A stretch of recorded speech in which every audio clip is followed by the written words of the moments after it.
thank you for being here. It's a good day when we come here and thank someone for helping someone else in need. That's a good thing.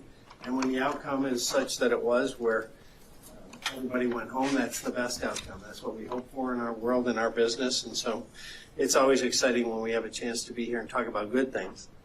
In this situation, we've seen a lot of situations going on the ice, out on the lakes. As you know, Oakland County has 450 lakes, navigable bodies of water. And our search and rescue team, many are here, have been super busy. So I'd like to start off with encouraging people, please stay off the ice. When I posted that warning, someone answered back and said, well, I measured it and it was safe. Well, I think we've had more than one of these instances where the people that went through the ice had done the same thing. It may be safe right there, but not there. So you don't know the thermals, you don't know the springs, you don't know the conditions, and with the temperature fluctuation we've had, it's very dangerous to go out on the ice. And if you do, you need to go with the equipment and the capability to first help yourself, but secondly, have people know where you are. So it's really important that people that are still going to go out on the ice, even when we're not sure of the safety yet, and clearly it's not safe, that they have those kinds of tools to be, like, for example, a pickaxe or something that they can pull themselves out of the water, have appropriate gear on, have people know where you are and when you're expected to be home or at a different location. It's better to be with two people than alone, but let's take some precautions. I think we've responded to 6 and 7 days or thereabouts out on the lakes, rescues of either people or animals.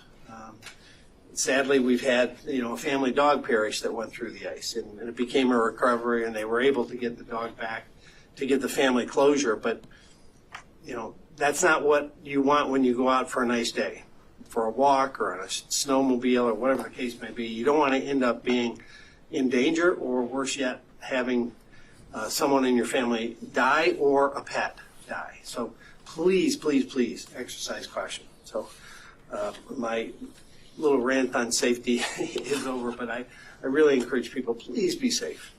If something happens, we're amazed and proud of our search and rescue team, and they have the tools, the gear, the equipment, the hovercraft and things where they can drive across a parking lot, across ice, across open water to get to that scene. If you see someone on the lake in trouble, call 911 first. And if you can't hold yourself back from going out on the lake, think about doing it maybe in a rowboat or some kind of boat where you can slide yourself across the ice, so if something gives way, you're in a safe environment. Have something throwable. Do it in a form and fashion. If you just walk out towards where they are, there's a good possibility you may end up in the water yourself, and that doesn't help anybody.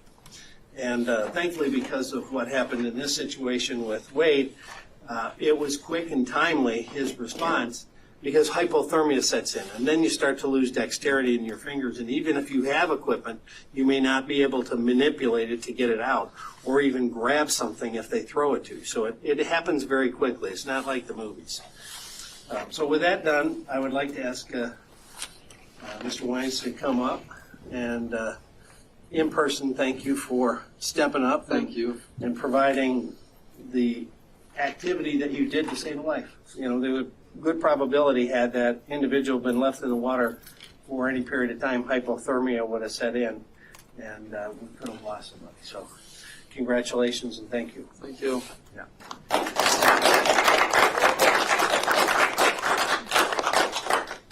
Anything you want to say? Just really grateful for all the appreciation, and no ice is safe ice, so like you said, always be prepared out there, like I was that day, fortunately.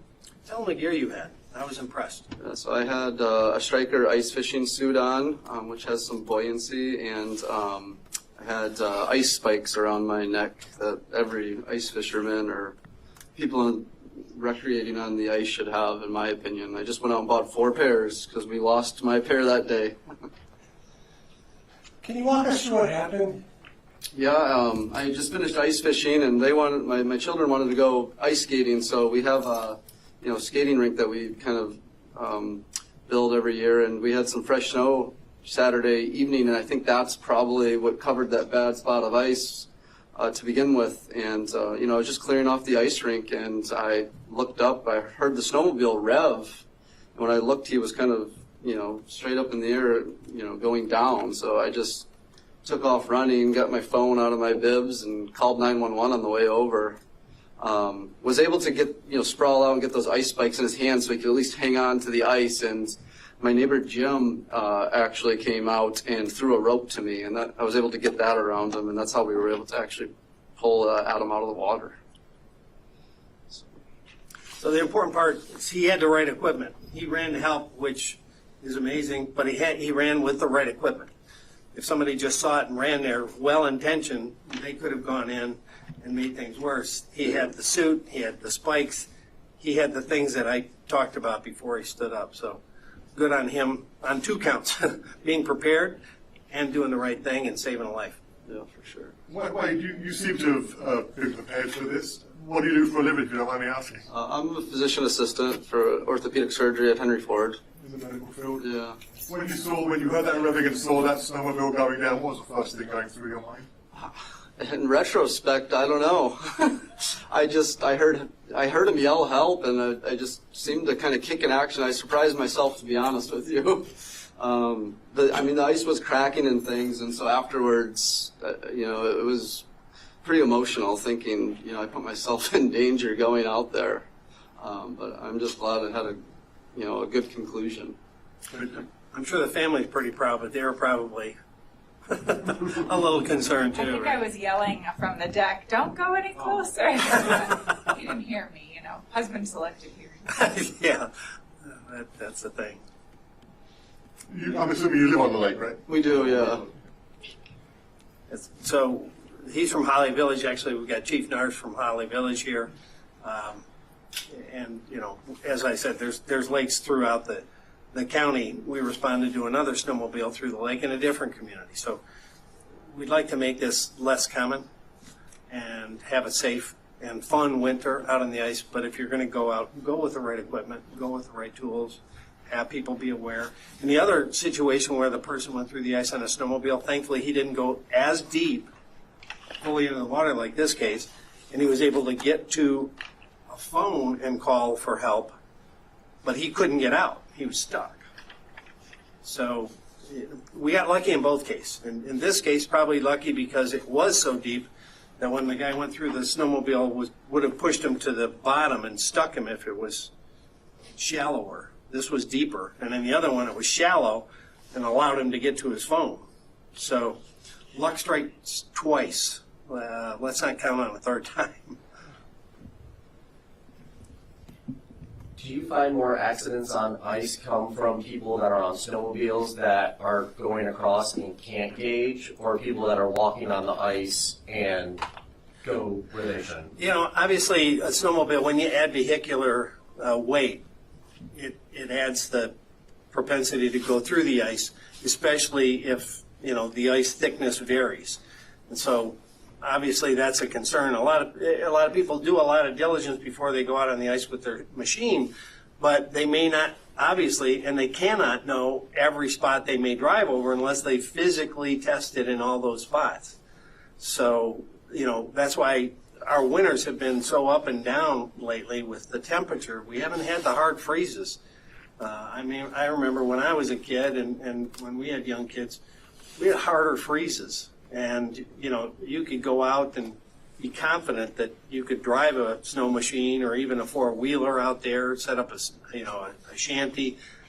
These days it's a little more dicey, and we encourage people to have a specific path that they're going to ice fish and know the thickness to get to that and where they're going to be fishing and what's the thickness there, and have all these things in place before they venture out. And if you take a snow machine, I mean, some of the folks that we've talked to that have gone through, they start trying to do a safety circle first, but still go through because, you know, as they're checking it, it gives way. So it's really cautionary with the temperature fluctuations we've had and the melting. And then you get snow, and it insulates the weak ice. And a lot of people don't think about that. They think, well, the snow's on there. It's probably making it more frozen, harder, and it's not. it's keeping the air from getting in direct contact with the ice, and it insulates almost like a blanket. A couple of questions. Do you know how the gentleman's doing? Is he going to survive? Yes. Full recovery? Yes. Good. And was there some sort of certificate or something, or recognition? Is there some sort of recognition? Yes, citizen citation for life saving. How do you get those? Well, when we get different, incidents that happen where people step up and make a difference, we've seen it, car accidents and different things. We at the sheriff's office, pull the information, the report on it, and when people have stepped up in a way that more than likely saved a life, we give them a life-saving citizen citation. Thank you. Thanks. Thank you. Welcome. Thank you.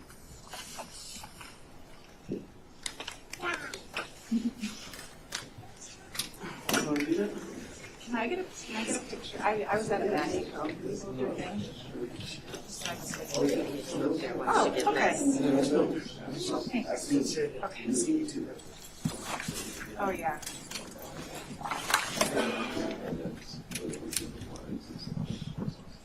We get out of the background here, if you don't mind coming there. Thank you. You Congratulations. guys want to go up with that? Yeah, come on. You want to get up there too? And in a couple of years, we can hire you guys because we still have openings. There you go.